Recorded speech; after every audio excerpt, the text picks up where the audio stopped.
UPSC के तैयारी में बहुत ज़रूरी है कि आप क्रिटिकल थिंकिंग एबिलिटी पर काम करें। क्रिटिकल थिंकिंग एबिलिटी कहने का पर्पस ये है कि आप कॉम्प्लेक्स से कॉम्प्लेक्स प्रॉब्लम को सॉल्व करना सीख रहे हैं।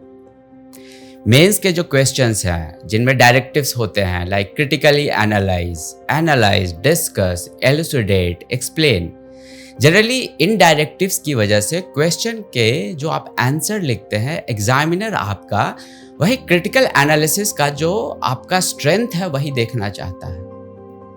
जनरली क्या है लाइक रियल लाइफ की भी अगर हम बात करें या हम सब्जेक्ट की बात करें तो आपके सामने एक प्रॉब्लम स्टेटमेंट है, उस प्रॉब्लम के तह तक आप कैसे जाते हैं तो एक आर्ट ऑफ थिंकिंग है।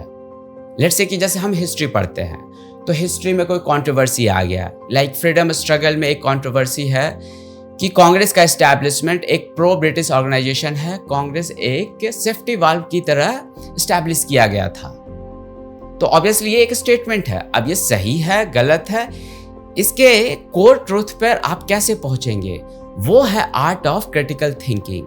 और जितना आपका आर्ट ऑफ क्रिटिकल थिंकिंग आएगा उतना ज़्यादा आपका मेंस का आंसर में वो मैच्योरिटी रिफ्लेक्ट करेगा। आर्ट ऑफ क्रिटिकल थिंकिंग कैसे हम अचीव करते हैं, कोई भी सिचुएशन है, कोई भी प्रॉब्लम है, उस पर ठहरिए। लेट्स से मैंने ऊपर जो स्टेटमेंट बोला कि कांग्रेस को सेफ्टी वाल्व थ्योरी के पर्पस से एस्टैब्लिश किया गया था ब्रिटिश के द्वारा, ब्रिटिश के इंटेंट के द्वारा, तो आप देखेंगे कि यह स्टेटमेंट किसने दिया, उसका बेसिस क्या है, वो एविडेंस क्या है और किस कॉन्टेक्स्ट में बोला गया। वैसे ही देखेंगे कि क्या यह स्टेटमेंट के अगेंस्ट में जो लोगों का ओपिनियन है वो क्या बोल रहे हैं, उनका बेसिस क्या है, उनका एविडेंस क्या है, उनका कॉन्टेक्स्ट क्या है। उसके बाद आप दोनों साइड के ओपिनियन को जब ऑब्जर्व करेंगे और खुद अपने नॉलेज से हिस्ट्री का वो कॉन्टेक्स्ट से कनेक्ट करेंगे कि नहीं 1885 का समय है, इंडिया का नेशनलिज्म इमर्जिंग है, तो वहाँ पे कुछ और सिचुएशन रहा होगा।